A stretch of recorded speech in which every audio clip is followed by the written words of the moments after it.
Entonces, en primer lugar, también para no perder tiempo y dar secuencia al seminario, cumplo en mi papel de moderador y voy a pasar primero la palabra a Gustavo Guerrero, quien es encargado de las ediciones iberoamericanas de la editorial Gallimard y también es profesor de la Universidad de Cergy-Pontoise, donde trabaja en el Centro de Estudios de Historia Cultural y Literatura Contemporánea Latinoamericana. Muchas gracias, Gustavo. Muchas gracias, Pura. Muchas gracias a todos ustedes por esta invitación. Para mí es una satisfacción enorme estar aquí y encontrarme con el grupo de EDIRRED, porque durante muchos años he tenido un pie en la universidad y un pie en el mundo de la edición. No siempre ha sido fácil bailar en esos dos territorios y de pronto encontrar un lugar donde te puedes sentir cómodo con las dos gorras es algo maravilloso. Así que muchas gracias por esta invitación y muy contento de estar con ustedes. Yo vengo a presentar un proyecto que está relacionado, por supuesto, con EDIRRED también, aunque se quiere relacionar con EDIRRED, pero que al mismo tiempo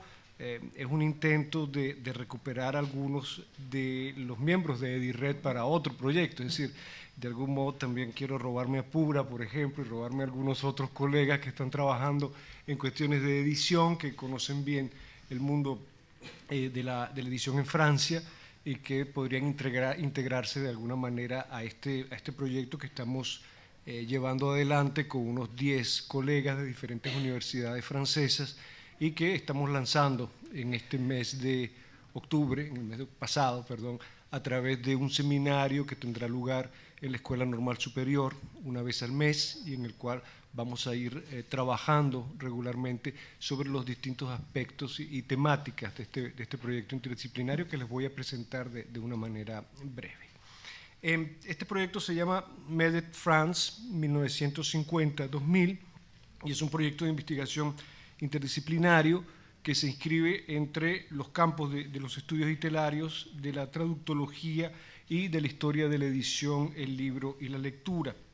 Este proyecto pretende abrir un área de trabajo con un claro contenido geopolítico, histórico e intercultural en torno a un fenómeno sobre el que se habla mucho, que es un fenómeno bastante conocido, pero que no ha sido explorado de manera sistemática hasta ahora. Me refiero a la participación de los editores, traductores y críticos franceses en la difusión europea, local y también global de las literaturas latinoamericanas durante la segunda mitad del siglo XX.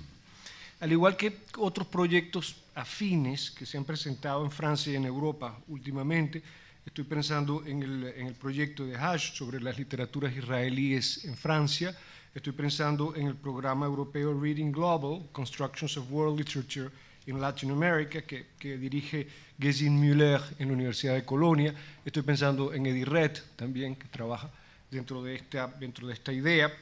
Nuestro proyecto tiene como punto de partida el desarrollo en las últimas décadas del debate en torno a la literatura mundial, un debate en torno a una disciplina que se sitúa en la confluencia entre la sociología literaria, la literatura comparada y lo que se ha llamado los estudios globales. Como muchos de ustedes saben, ya desde hace unos años en Francia, a través de Pascal Casanova, en los Estados Unidos, a través de Moretti, Damrosch y otros teóricos, y en Iberoamérica también con figuras como Sánchez Prado y en particular los libros más recientes de Héctor Hoyos y de Mariano Siskin, que está en Harvard. Hemos asistido pues al surgimiento de un nuevo paradigma que ha venido a subrayar, entre otras cosas, la importancia de las redes internacionales y la circulación de géneros, obras y autores en el proceso de difusión de las literaturas extranjeras, en el proceso también de formación de sus públicos y sobre todo de la producción de un cierto valor literario o capital simbólico. ¿Cómo se produce esto dentro del espacio internacional? Como lo mostró Pascal Casanova, la internacional es una dimensión de los campos culturales que representa algo más que un mero suplemento o extensión de lo nacional, algo más o un mero suplemento o una extensión del cursus honorum de un escritor, de una obra o de una literatura. Hay una dinámica propia que hace de la internacionalización no solo una cámara de reconfiguración de identidades, sino también un espacio fantasmático, en el sentido psicoanalítico del término, sobre el cual se proyectan las carencias, los miedos, las fantasías y los deseos de escritores y lectores de mundos muy diversos. O para decirlo de otro modo, se trata de un territorio denso y tensionado donde las relaciones interculturales se impregnan a menudo de muchos sobreentendidos y malentendidos que ponen de manifiesto a la vez las posibilidades y los límites de la traducción en el sentido más lato del término. Dentro de esta perspectiva compleja de la dinámica entre los campos literarios, el papel de la edición y de los editores de literaturas extranjeras adquiere una relevancia y una centralidad incontestable, ya que son ellos los mediadores privilegiados en los intercambios entre las diferentes áreas culturales y lingüísticas. Pero ni su posición ni su labor son simples. Pierre Bourdieu fue uno de los primeros en destacar hace ya unos 20 años la naturaleza peculiar, ambivalente de la figura del editor. Tú lo recordabas en tu título, la cuestión de ese Jano bifronte que es el editor y que mira con una de sus caras hacia el mundo intelectual y hacia el otro, hacia el mundo de la economía. Recientemente, un libro del historiador francés François Dos, que tiene un título muy bonito para designar a los editores franceses, Les Hommes de l'Ombre, los hombres de la sombra, los hombres de la sombra. Este título de 2014 analiza y subraya este estatuto ambiguo a través de un conjunto de semblanzas que forman como un fresco o una galería de retratos de la edición francesa en el siglo XX y que muestran la importancia de la impronta de estas distintas personalidades en la génesis, el desarrollo y la evolución del campo editorial francés y literario en los últimos 50 años. El editor de literaturas extranjeras va a sumar a esta condición bifronte y ya de por sí híbrida, la del agente o la del traficante, si me permiten, que participa en la construcción y el mantenimiento de las redes de circulación de textos a nivel global y decide y gestiona la inscripción de algunos autores y obras a nivel local. Al igual que los traductores con los que trabaja, cuando no es el mismo un traductor, esto ocurre mucho en Francia, pienso en Maspero, pienso en Caillois, en tantos otros que eran al mismo tiempo editores y traductores. El editor de literaturas extranjeras es el vehículo de una mirada exógena hacia la literatura y la cultura y la lengua desde la que se traduce, pero al mismo tiempo no puede dejar de tener en cuenta el horizonte de expectativas interno y la situación de la lengua, la cultura y la literatura hacia la que traduce. Colocado en el punto de intersección entre ambas y llamado a arbitrar además entre su propio proyecto intelectual y las exigencias del mercado, en esa doble recepción que es la del editor de literaturas extranjeras, no solamente en Francia, sino en muchos otros lugares, mi propia mirada y la mirada de mi mercado, de las expectativas de aquellos que van a leer el libro, entre sus inclinaciones y las de sus públicos.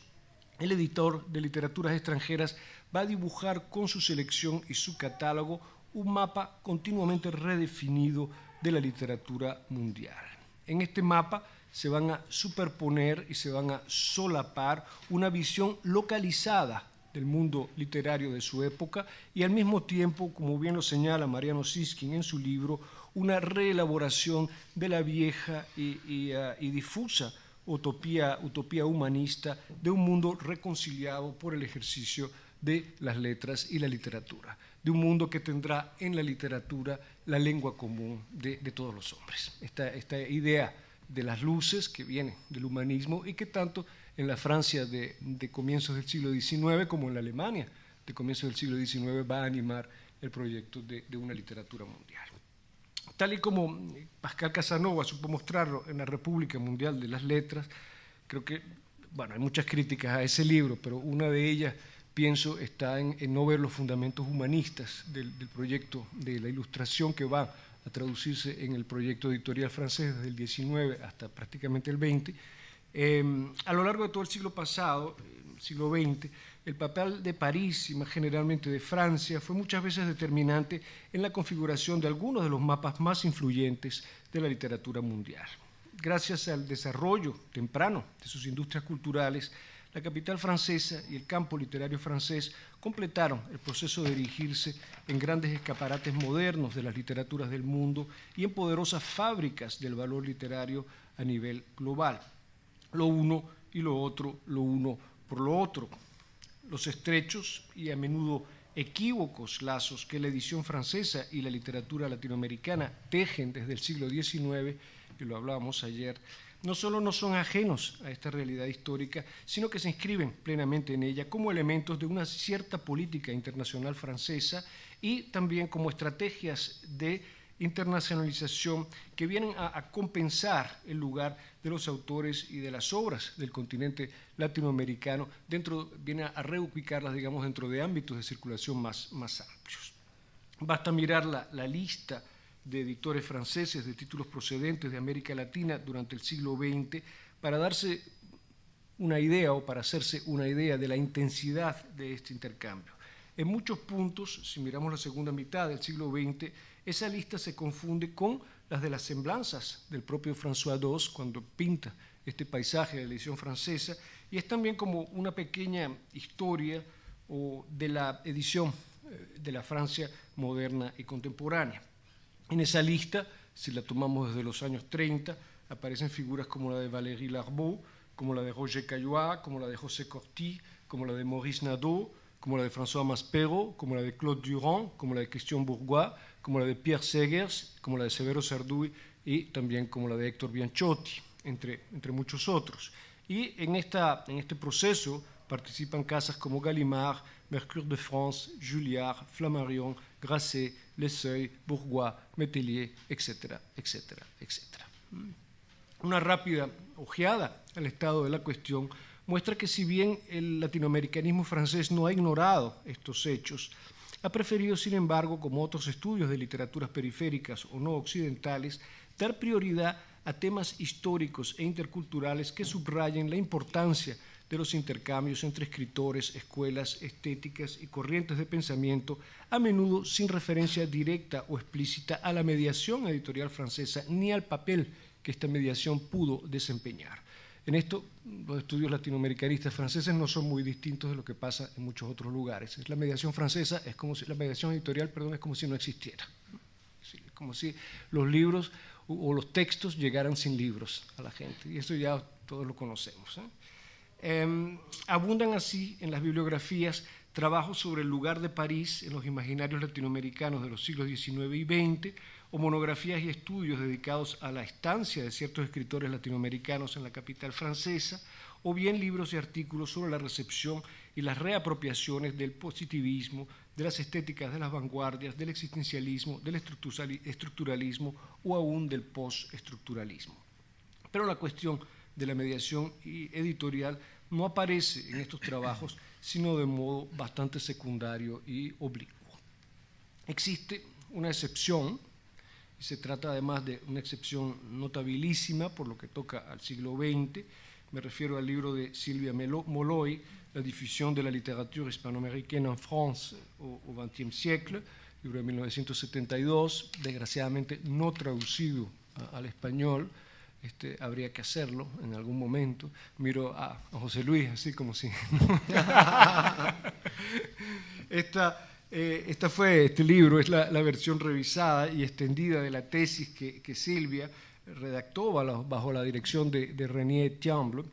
el comparatista René Etiamble, en la Sorbona en los años 60, y constituye este libro, a despecho de sus limitaciones cronológicas, teóricas y metodológicas, que son las limitaciones de su época. El corpus, por ejemplo, se extiende desde fines del 19 hasta los años 50. Este libro constituye una síntesis bastante impresionante que vuelve visible la importancia,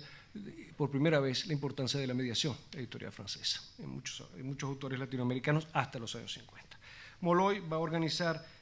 su examen en términos netamente históricos, distinguiendo dos periodos definidos, antes y después de la Segunda Guerra Mundial, e identificando a los principales protagonistas en cada uno de ellos: Valéry Larbaud hasta los años 30 y luego Roger Caillois a partir de los años 40 y 50.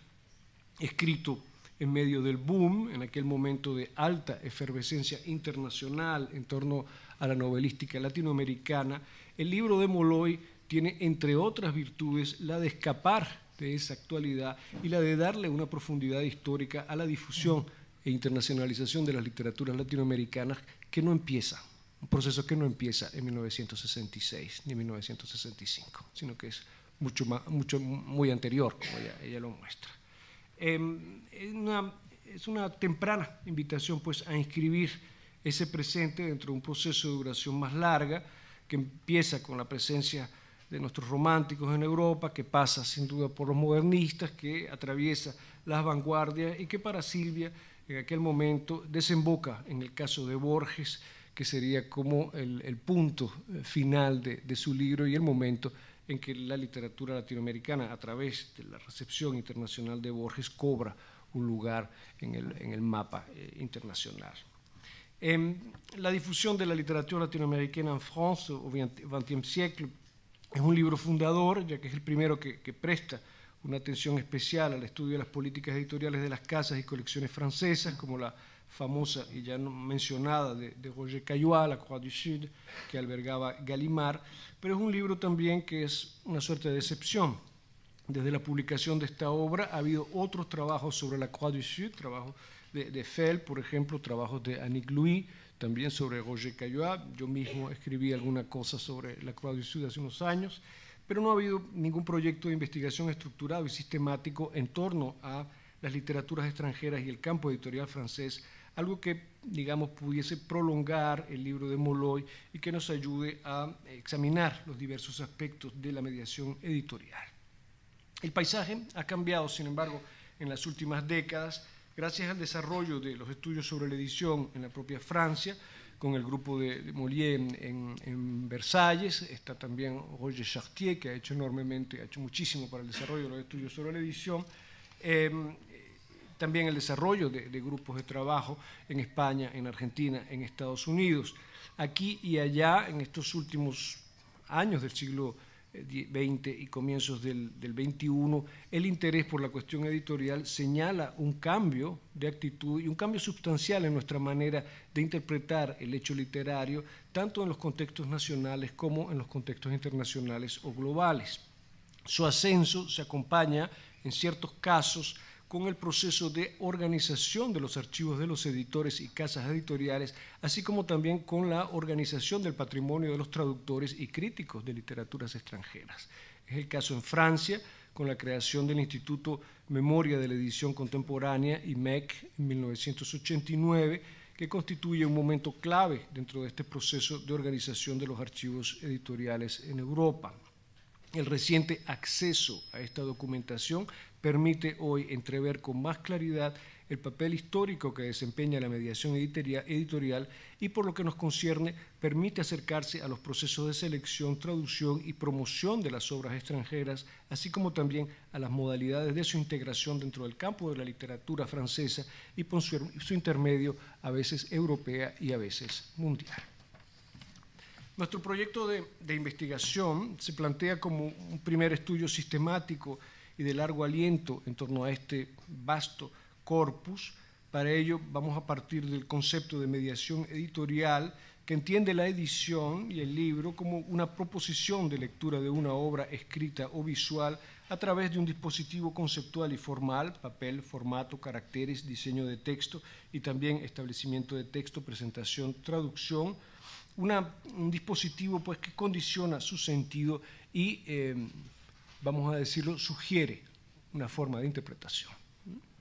Hablar de la mediación editorial supone así para nosotros hablar de un proceso complejo que comporta, por un lado, una selección de autores y de obras, un arbitraje entre valores, una reescritura, un reformateo y una transformación de los textos, y por otro, estamos hablando de la mediación como de una poderosa máquina de leer y de apreciar traducciones, una fábrica del valor literario y de las identidades culturales, destinada no solo a públicos locales, sino a menudo regionales e incluso globales. Huelga decir que todo este proceso no es sencillo ni unívoco, ya que se produce en el contexto de una relación asimétrica y al interior de un polisistema donde los grandes centros editoriales occidentales traducen, difunden e imponen una representación de las literaturas extranjeras condicionada por sus propias historias, sus ambiciones políticas y sus expectativas comerciales. El escaparate internacional no es transparente ni en París, ni en Londres, ni en Nueva York. En él se reflejan distintas visiones de la literatura mundial y los presupuestos que la sostienen a todo lo largo del proceso de descontextualización y recontextualización que se opera en torno a los autores, las obras y las literaturas traducidas. Para concluir este rápido esbozo del proyecto, quisiera resumir brevemente los que son, creo, algunos de nuestros principales objetivos. El primero, con respecto a lo que ha sido el debate sobre la literatura mundial, el primero es partir de un contexto local y bien delimitado en el espacio y en el tiempo. La edición de la literatura latinoamericana en Francia durante la segunda mitad del siglo XX, retomar la carrera allí donde la dejó Silvia y recorrer los 50 años que van desde 1950, el momento de la aparición de la Cruz del Sur, hasta el año 2000. Ese es el periodo en el que vamos a trabajar, y queremos trabajar dentro de este periodo el proceso de construcción de una cierta idea de la literatura latinoamericana, y de cómo esta idea de la literatura latinoamericana se inscribe dentro de la manera en que Francia elabora su idea de la literatura mundial. Lo que se busca con ello es localizar, o si prefieren el término, provincializar la mediación editorial francesa, agregando otro nivel de análisis que revierta interculturalmente las perspectivas habituales, pues lo que nos interesa es la complejidad, la ambigüedad de un fenómeno que signa el encuentro entre dos horizontes culturales muy distintos y no solo se expresa en continuidades entre ambos, sino también en desfases, desplazamientos, incompatibilidades, rupturas. Hay mucho de malentendido en las relaciones entre Francia y América Latina que la edición de autores latinoamericanos en Francia hace patente, comenzando por el problema de los frecuentes desajustes entre los distintos cánones nacionales y el canon latinoamericano que se construye y a veces se difunde desde París. Simultáneamente, se quiere agregar una dimensión histórica y documental y material, diría, al campo del estudio de la literatura mundial que sirva de base a interpretaciones y teorías más sólidas, que es lo que, vamos a decir así, acecha en falta tanto en los trabajos de Moretti como en los trabajos de la propia Pascal Casanova. Necesitamos una base material sólida, una base documental sólida para poder elaborar una teoría de cómo se construyen estas imágenes de la literatura mundial. Queremos verlos, vamos a fundarlos sobre efectos de internacionalización que se basan en la edición de los textos traducidos, de esos textos que, como dice Damrosch, ganan con su traducción, pero planteándonos también la pregunta de quién los tradujo, dónde se tradujeron, cuándo se tradujeron y por qué se tradujeron, quién los editó y de qué forma y para quién, y finalmente quién o quiénes los leyeron. Porque para muchos de la expectativa latinoamericana basta con publicar en París, pero ¿qué pasa después? Es importante que se sepa qué ocurre después de que el libro latinoamericano aparece en París. ¿Quién lo lee? ¿Cómo se lo critica? ¿Cuál es la visión que tiene el campo francés de esa literatura?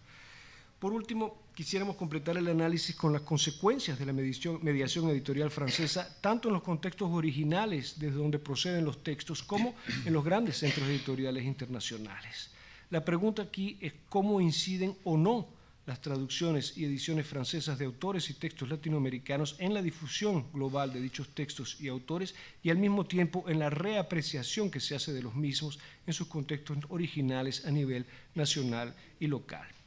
El ejemplo del famoso Premio Internacional de Editores de 1961 para Borges, el famoso premio internacional que se le da en Formentor, y de la temprana circulación internacional de las traducciones de Borges efectuada por Caillois. Son las traducciones de Borges, de Caillois, las que van a marcar la pauta de la primera internacionalización de Borges a nivel europeo e incluso global. Esto ilustra un fenómeno que es bastante más amplio y general y que merecería mucha atención para entender el rol dominante que idiomas como el francés, el inglés y más recientemente podemos decir también el alemán, han ido jugando en la circulación global de literaturas extranjeras. Evidentemente, los conjurados que formamos parte de este proyecto somos conscientes de que apenas vamos a poder aportar algunas piedras a la construcción de un edificio gigantesco que va a requerir mucho más trabajo del que nuestro equipo pueda darle y que va a pedir también varias generaciones en el tiempo, pero al mismo tiempo pensamos que un proyecto así es necesario para aportarle una dimensión histórica a un fenómeno hasta ahora que hasta ahora ha sido poco y mal entendido, y sobre todo para ponerle fin al mito de la transparencia en los procesos de circulación entre autores, obras y literaturas a nivel local, regional y global. Muchas gracias.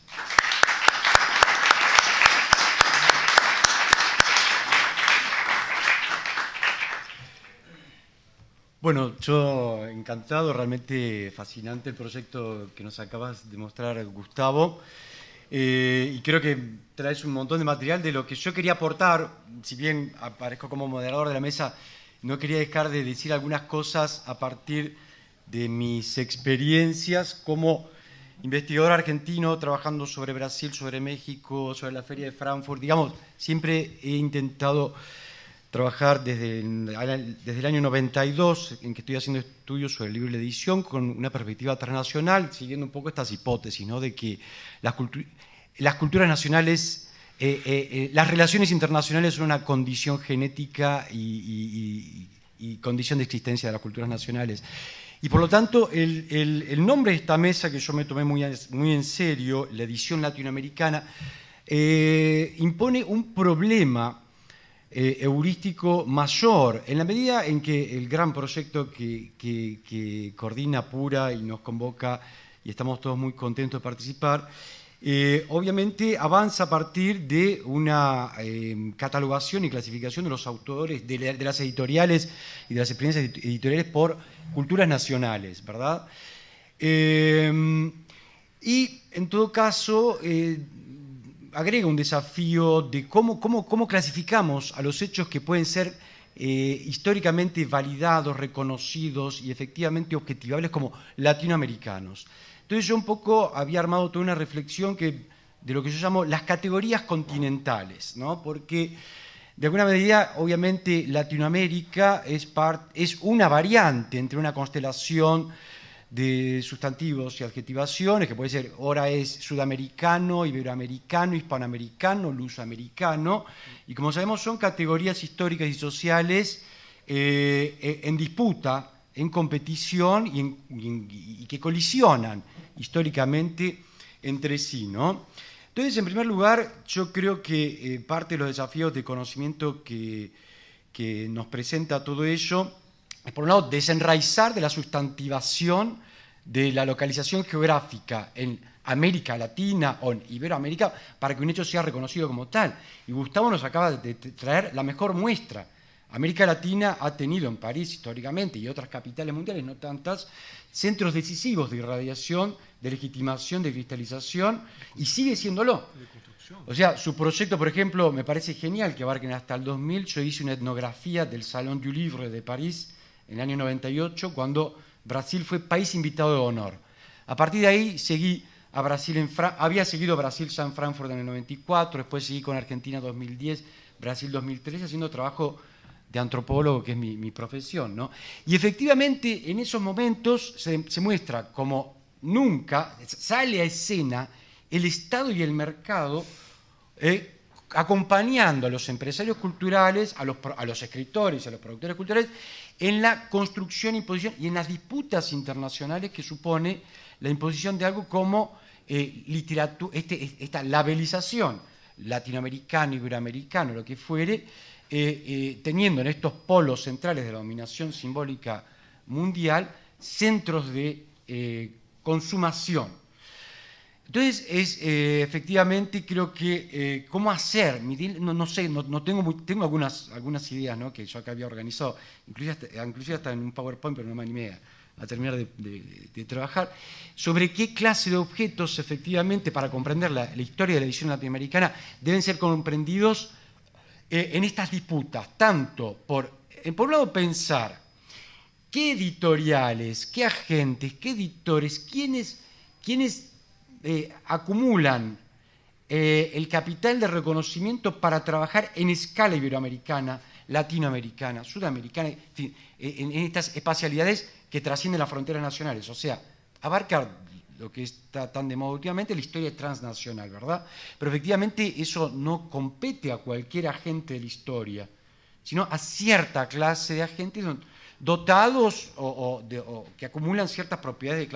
de poder, como es el caso de Arnaldo Orfila Reynal, que es uno de mis caballitos de batalla de investigación. Es decir, cuando un latinoamericano osa llegar a la península ibérica para dar batallas culturales, y que no son solo en nombre de la hermandad, sino son en nombre de arrebatar una porción del imperialismo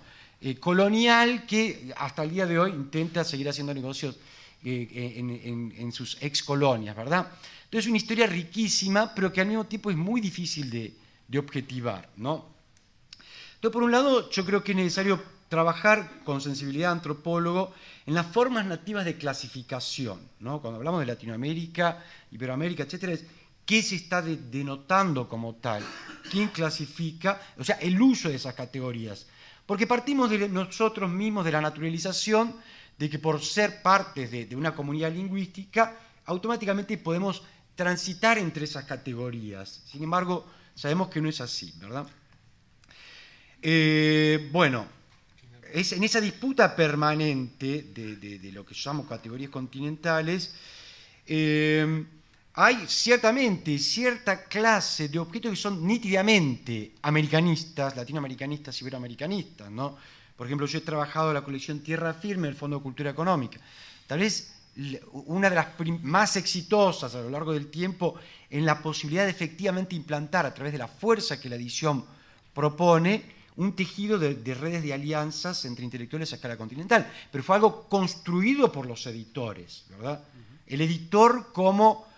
centro, nodo de la conexión de intelectuales entre agentes productores de bienes simbólicos que no tiene la competencia para llegar a eso, ¿no? Después, registrar en el propio nombre de las editoriales, América Lee, Hispanoamérica, Sudamericana, ¿no? Otras bibliotecas, Ayacucho, en fin, de repente el repertorio no sería tan amplio para decir cómo hay un capítulo particular del proyecto que esté atento a reunir, de repente también semblanzas o experiencias que están cristalizadas en culturas nacionales específicas, pero que cumplen esta misión de unificación simbólica continental. Después también, con sensibilidad estructuralista, diríamos no solamente Sudamérica, Latinoamérica, Iberoamérica aparecen lo explícito, lo visible, lo palpable, ¿no? O sea, efectivamente hay que hacer una arqueología, creo yo, de los horizontes de expectativa y la acción de aquellos agentes que como había dicho, orientan sus intereses, sus acciones, trascendiendo las fronteras nacionales, ¿no? Entonces, ¿cuáles son las razones y las condiciones para un agente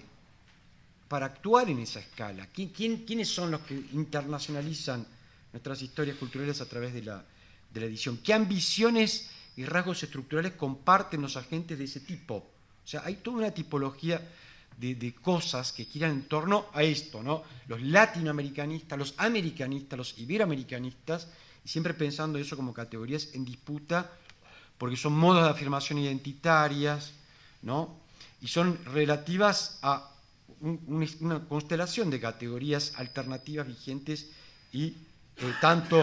en colisión, tanto sincrónica como diacrónicamente, ¿no? Entonces creo que este panorama, por un lado, como decía al principio, para terminar, creo que es importantísimo también desustancializar nuestras historias culturales para pensar que la historia de la edición latinoamericana no es propiedad exclusiva de los nacidos en países iberoamericanos, no hay nada de un ADN cultural que lleve a que esa historia nos corresponda exclusivamente, sino que, como decía, tanto en su génesis como en su evolución y derivas, son categorías en las que juegan papeles de gran peso agentes franceses, alemanes, italianos y norteamericanos, por retener el primer escalón de poderes culturales internacionales que intervienen en las disputas por los contenidos y contornos de las categorías continentales que nos tocan personalmente. Entonces es eso, o sea, creo que no puede comprenderse la historia de la cultura y de la edición en particular latinoamericana si no vamos a hacer trabajo de campo en Frankfurt, si no vamos a trabajar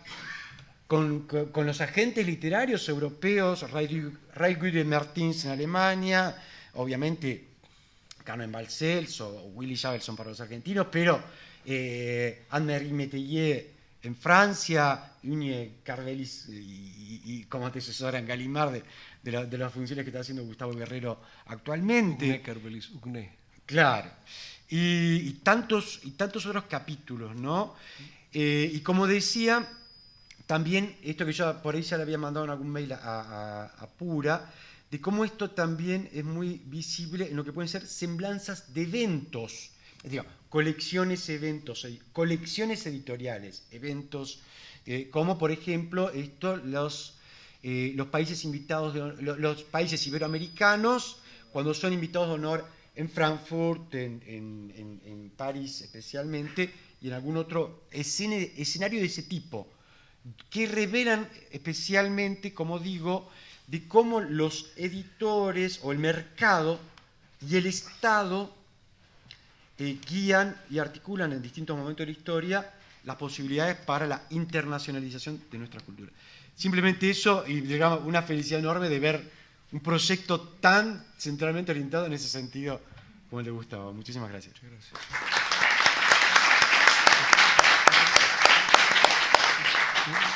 Muchas gracias, Gustavo, por tu comentario y algunas cositas que quería agregar sobre la cuestión latinoamericana. A mí me parece interesante la mención que tú has hecho de la colección Tierra Firme del Fondo de Cultura Económica, pensando también el fondo como una editorial estatal, pensando el proyecto de la Revolución Mexicana y pensando también la idea que México puede elaborar de América Latina en un momento dado, porque claro, las ideas de América Latina las podemos encontrar en Francia, en España, en Alemania, pero también dentro de la propia América Latina. Obvio. Cuando la Feria del Libro de Guadalajara dedica sus 30 años a América Latina, ¿de qué está hablando? Es una pregunta que habría que hacer, ¿no? ¿De qué está hablando la Feria del Libro? Cuando hay una colección latinoamericana dentro del fondo de una construcción del latinoamericanismo a partir de una colección del Fondo de Cultura Económica de clásicos latinoamericanos, ¿de qué estamos hablando? O en el caso de Argentina, aquellas ediciones que se detuvieron en los años 70, pero que fueron el motor también de una visión latinoamericanista por parte de las ciencias sociales y humanas argentinas hasta el 75, 76, también vehiculan una cierta idea. Yo creo que si hay un lugar donde se construyó una idea de América Latina, y Orfila forma parte de los que trabajaron en ello, es en el sector de ciencias humanas sociales en los años 60 y 70 latinoamericanos. Allí hay ¿cómo se llamaba la editorial argentina? Latinoamericana, ¿no? Sí, exactamente. Porque yo estoy de acuerdo con hablar de cómo se construye en esa perspectiva, pero pienso que hay que mirar que se construyen desde dentro también de América Latina. Y me gustaría mucho saber más sobre Brasil, sobre cómo cuando Brasil organiza una feria latinoamericana, ¿qué significa eso también? Después te cuento. Y luego hay otra cosa que yo creo que hay efectivamente toda la cuestión política, pero también al lado de la cuestión política, y tú como antropólogo lo ves, hay todo ese aspecto que yo llamaba fantasmático, de cosas un poco menos evidentes que están allí y que tienen que ver con las distintas relaciones de alteridad que tú estableces con esas literaturas. Hay que ver en esa trama también de deseos, miedos, qué es lo que hay, ¿no?, en las relaciones entre unos y otros. Me gusta mucho la idea el malentendido, tal y como la utiliza Badiou, pero también otros filósofos ancianos también hablan mucho del malentendido, porque pienso que es interesante como idea para pensar las relaciones interculturales en el campo de la edición. Y me interesa mucho cómo la edición hace explícitos esos malentendidos culturales entre distintas zonas geográficas, etc. Creo que la parte política me interesa mucho, pero también, no sé, soy un poquito más perverso quizá. Me interesa la parte en que los inconscientes se están expresando a través de imágenes, deseos, libros, etc. Y la literatura es como uno de esos espacios